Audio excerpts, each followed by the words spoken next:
Hello dear student, myself Sanjay sir, physics faculty. Today we'll discuss about NCERT class number 12, chapter number 7 alternating current. तो student previous video lecture में हमने discuss किया कि हमारे पास कोई ऐसी सर्किट है जिसके अंदर ओनली इंडक्टर कनेक्टेड है, तो उस केस में वोल्टेज और करंट के बीच में क्या रिलेशन आएगा, कितना फेज डिफरेंस होगा और पावर का कंजप्शन क्या होगा, पावर लॉस क्या होगा, वो भी हमने देखा। ओके, फेजर डायग्राम क्या होता है वो भी हमने सीखा। आज की इस वीडियो लेक्चर में हम डिस्कस करेंगे कि हमारे पास सर्किट ऐसी जिसमें हमने कैपेसिटर के अक्रॉस में क्या लगाना है, तो कि एसी वोल्टेज सप्लाई करना है। तो AC voltage applied to a capacitor, तो उस केस में वोल्टेज और करंट के बीच में रिलेशन क्या आएगा वो देखना है, फेजर डायग्राम बनाना है और पावर के बीच का रिलेशन देखना है, पावर का कंजप्शन देखना है हमें यहाँ पे। ओके, तो चलो स्टार्ट करते हैं। AC voltage applied to a capacitor. Okay, topic है अपना 7.5 एसी वोल्टेज अप्लाइड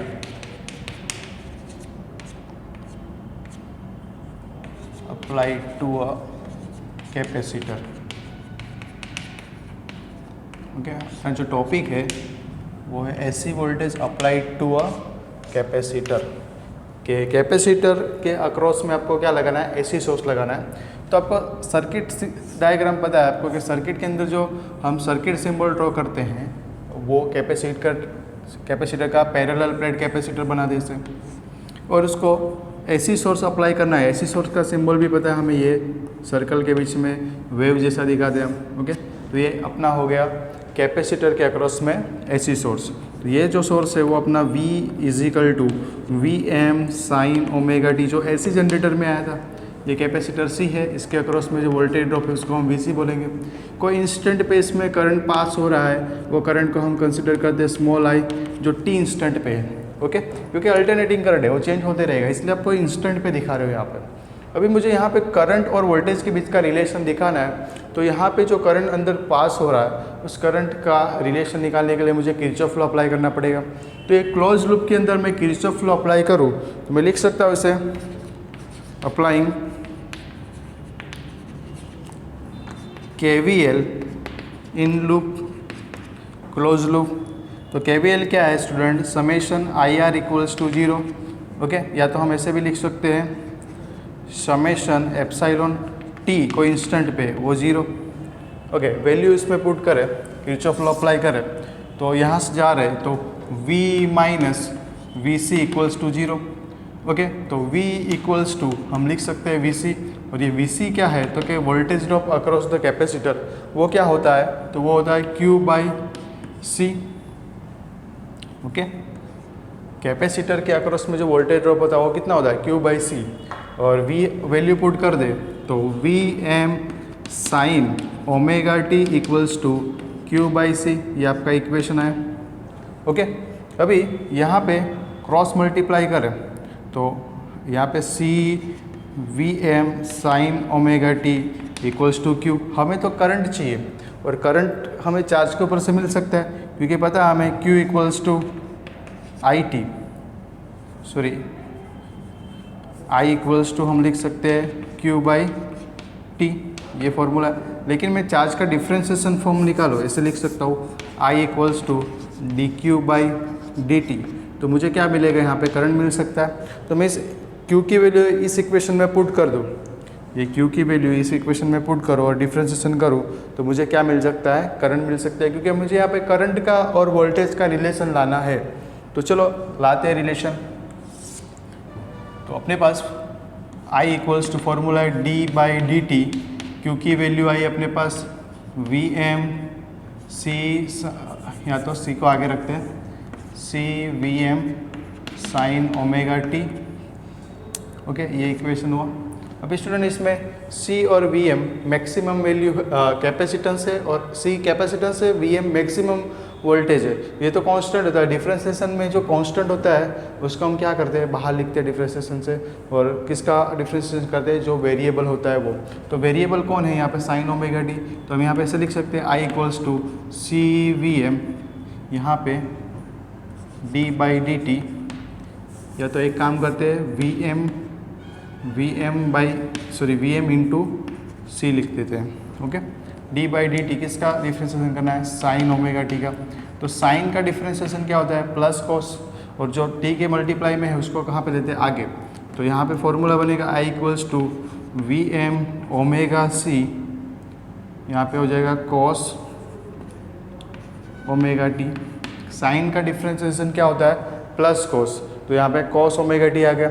अभी इस इक्वेशन में देखो ये ओमेगा सी है, इस ओमेगा सी को मैं ये न्यूमरेटर को मैं डिनोमीटर में लिख सकता हूँ। कैसे, तो देखो I equals to V M upon 1 upon omega C. तो डिनोमीटर का डिनोमीटर कहाँ जाएगा, न्यूमरेटर में ही जाएगा, तो यही टर्म आने वाला है। तो मैं इसको ऐसे भी लिख सकता हूँ, कॉस ओमेगा टी। ओके, यहाँ पे V M by omega C को मैं लेता हूँ V M upon 1 upon omega C को मैं कंसिडर करता हूँ आई एम। तो यहाँ पे ये 1 अपॉन ओमेगा सी कुछ रेजिस्टेंस होना चाहिए, तो रेजिस्टेंस कौन ऑफर्ड कर रहा है यहाँ पे, कैपेसिटर। तो ये मैं बोल सकता हूँ कि कैपेसिटिव रिएक्टेंस या तो रेजिस्टेंस ऑफर्ड बाय कैपेसिटर। ये कैपेसिटर जो रेजिस्टेंस ऑफर कर रहा है उसको हम क्या बोलेंगे, कैपेसिटिव रिएक्टेंस। तो यहाँ पे हम लिख सकते हैं here 1 upon omega C equals to X C equals to capacitive reactance. Okay, capacitive reactance. और यूनिट क्या होगा इसका, यूनिट होगा रेजिस्टेंस ही, इसलिए यूनिट होगा ओम। ओके, डायमेंशनल फॉर्मूला निकालना हो तो निकाल सकते हो। डायमेंशनल फॉर्मूला किसके ऊपर, तो रेजिस्टेंस के ऊपर से निकाल सकते हो, वी बाई आई करके। वी का क्या होता है, वोल्टेज का क्या होता है, work upon charge. Okay, work का होता है जूल, चार्ज का कूलम, कूलम का एम्पियर सेकंड, और इनटू 1 अपॉन एम्पियर। तो इसके ऊपर से आप निकालो, तो जूल का पता है आपको m1 L2 T-2 upon A2 और ये T1। तो सिंप्लीफाई करोगे तो m1 L2 T-3 A-2, ये आपका आ जाएगा कैपेसिटिव रिएक्टेंस और इंडक्टिव रिएक्टेंस दोनों का डायमेंशनल फार्मूला। कभी कभी डायमेंशनल फार्मूला पूछ लेते हैं कि कैपेसिटिव रिएक्टेंस का डायमेंशन और यूनिट क्या होगा, या तो इंडक्टिव रिएक्टेंस का डायमेंशनल फार्मूला और यूनिट क्या होगा। तो दोनों के लिए सेम ही आएगा, क्योंकि ओम ही होता है सिम, क्योंकि ये रेजिस्टेंस ही है। ओके, जो ऑफर कौन कर रहा है, तो ये कैपेसिटर। क्लियर, और इसको बोलेंगे कैपेसिटिव रिएक्टेंस। यूनिट आ गया, तो हम इस इक्वेशन को लिख सकते हैं वापस से रीअरेंज करके, I equals to I M cos omega T. Student, ये कॉस का फंक्शन है, ये साइन का फंक्शन है, दोनों को कंपेरिजन नहीं कर पाओगे आप, दोनों अलग अलग फंक्शन है। तो हमें कंपैरिजन करना है, तो ये टर्म को साइन के अंदर कन्वर्ट करना पड़ेगा। तो हमें पता है sine 90 plus theta is equal to cos theta होता है। तो मैं ऐसा भी लिख सकता हूँ, sine theta plus 90 equals to cos theta. तो कॉस थीटा को यहाँ पे मैं रिप्लेस करूँ साइन थीटा प्लस 90 से, तो मेरा इक्वेशन इसके साथ कंपेयर हो जाएगा। तो चलो कंपैरिजन कर लेते हैं। यहाँ पे मैं लिखता हूँ, तो आपका फॉर्मूला बनेगा I equals to I M sine theta, theta की जगह पे क्या है, omega T plus pi by 2, ये इक्वेशन है। तो ये फॉर्मूला और ये फॉर्मूला दोनों को कंपेयर करके हमें इसका फेज़ एंगल देखना है। देखो यहाँ पे कितना डिफरेंस होगा फेज़ का, तो क्या पाई बाई 2 का, लेकिन प्लस है। इंडक्टिव रिएक्टेंस में क्या था, माइनस आया था, यहाँ पे क्या आया, प्लस आया। तो पहले अच्छे से नोट कर लो, AC voltage applied to a capacitor. इसके बाद इसके हम फेजर डायग्राम देखते हैं और पावर का जो कंजप्शन है वो देखते हैं।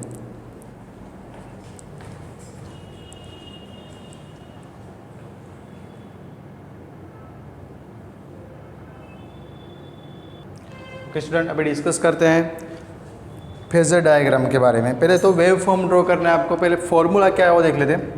वी का फॉर्मूला तो पता है आपको, V equals to V M sine omega T जो सप्लाई है।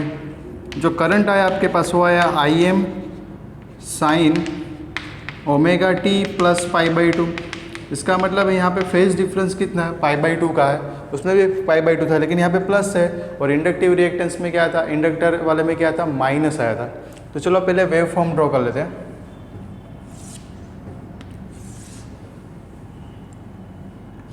ये ओमेगा टी साइन का ग्राफ है, देखो ये वी का ग्राफ तो सेम ही रहेगा, पहले आपको वी का ग्राफ ड्रॉ कर लेना है। इसके ऊपर वोल्टेज और करंट दोनों ले रहे हो, ये पहले वोल्टेज का ग्राफ दिखा दो इसे। जो सेम ही रहने वाला है हर केस में। ओके, ये ओमेगा टी। अभी ये V हो गया आपका। करंट को दिखाना है, करंट कितना है, omega T plus pi by 2 है। तो स्टूडेंट यहाँ पे ये क्या था आपका, कोस का फंक्शन था, इसे भी लिख सकते हो I M cos omega T. Okay, sine 90 plus theta क्या था, 90 प्लस थीटा क्या था, कॉस थीटा ही था ना।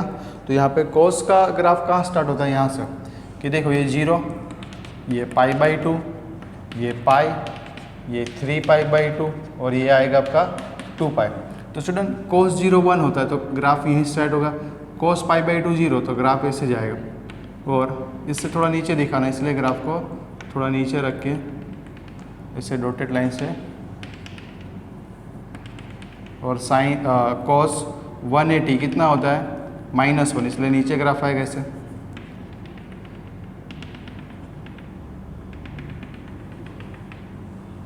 इससे ग्राफ बनाना है आपको।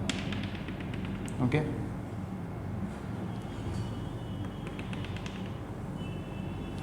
क्लियर।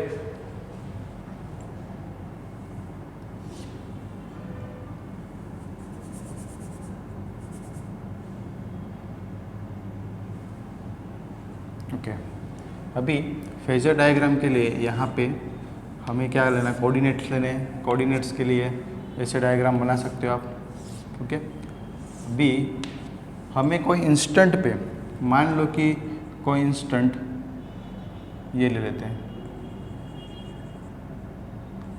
ये इंस्टेंट पे, ये ओमेगा t1 टाइम पे, ओमेगा t इंस्टेंट पे आपका वोल्टेज क्या होगा, ये रहेगा। तो ये आपका वोल्टेज हो गया, जिसको मैं यहाँ पे रिप्रेजेंट करूँगा V से। ओके, जो वैल्यू होती है Vm साइन ओमेगा टी। फिर I क्या है उस इंस्टेंट पे, ये I रहा आपका। ओके, तो इसको इसे आगे एक्सटेंड करें तो ऐसे मिलेगा। ओके, तो इसको जॉइंट कर दें यहाँ पे, तो ये आपका पाई बाई 2 का डिफरेंस, और ये आपका क्या देगा, I की वैल्यू देगा। Okay, clear. और ये एंगल आपका ओमेगा टी। तो ये फेजर डायग्राम हो गया, जो हमने फर्स्ट इसके पहले के जो वीडियो लेक्चर थे उसमें हमने डिस्कस किया था। ओके, तो ये फेजर डायग्राम हो गया 90 का डिफरेंस। इसमें हम इस तरह जाए तो ये आपका करंट है, ये वोल्टेज है, तो करंट आगे है पाई बाई 2 जितना।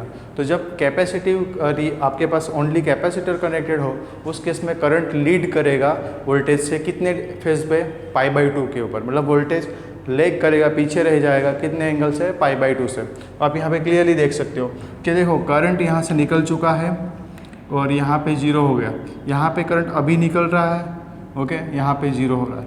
देखो ये करंट का ग्राफ है, करंट निकल चुका है, यहाँ पे 0 हो चुका है। ओके, ये मैक्सिमम हो गया, ये अभी जस्ट निकल रहा है, और यहाँ पे मैक्सिमम हो गया, ये पहले मैक्सिमम हो गया। इसका मतलब करंट आगे है इस केस में। क्लियर। तो ये करंट का और वोल्टेज का ग्राफ है किसके केस में, वो ऐसी voltage applied to a capacitor. अभी पावर की बात करें तो पावर का फॉर्मूला हमें पता है, पावर जब ओनली कैपेसिटर कनेक्ट हो तो P इक्वल्स टू होता है VI, वैल्यू पुट करें तो Vm साइन ओमेगा टी, और I की वैल्यू है Im cos omega T. Okay, simplify करें तो P equals to Vm Im sine omega T into cos omega T, ये फॉर्मूला हुआ।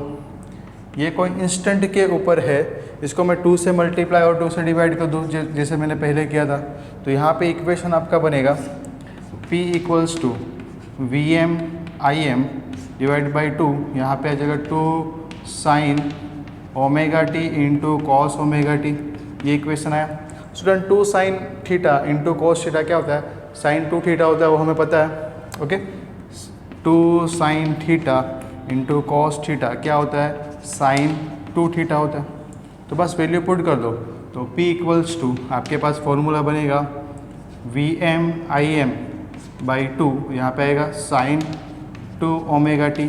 तो ये हो गया पावर का फॉर्मूला कोई इंस्टेंट पे, लेकिन हमें ये पूरे कंप्लीट साइकिल के लिए चाहिए, टी टाइम पीरियड के लिए चाहिए। तो कैसे निकालोगे, तो इसका एवरेज निकालना है। तो एवरेज निकालने का तरीका एकदम से आसान है, P एवरेज इक्वल्स टू क्या करोगे, तो Vm Im का एवरेज निकालोगे, और यहाँ पे साइन टू ओमेगा टी का एवरेज निकालोगे, लेकिन स्टूडेंट हमें पता है साइन टू ओमेगा टी का एवरेज क्या होता है 0, तो यहाँ पे पावर का एवरेज क्या आएगा 0। ये कंप्लीट साइकिल के अंदर पावर का जो लॉस है वो क्या आएगा 0 आएगा। जब only capacitor only inductor connected हो उस केस में एवरेज पावर आपका क्या आता है 0 आता है, लेकिन ओनली रजिस्टर कनेक्टेड में हो तो एवरेज पावर 0 नहीं होता है। ओके, यहाँ पे एवरेज पावर 0 आता है। क्लियर? तो अच्छे से नोट कर लो। ओके, मिलते हैं नेक्स्ट वीडियो लेक्चर में। Thank you.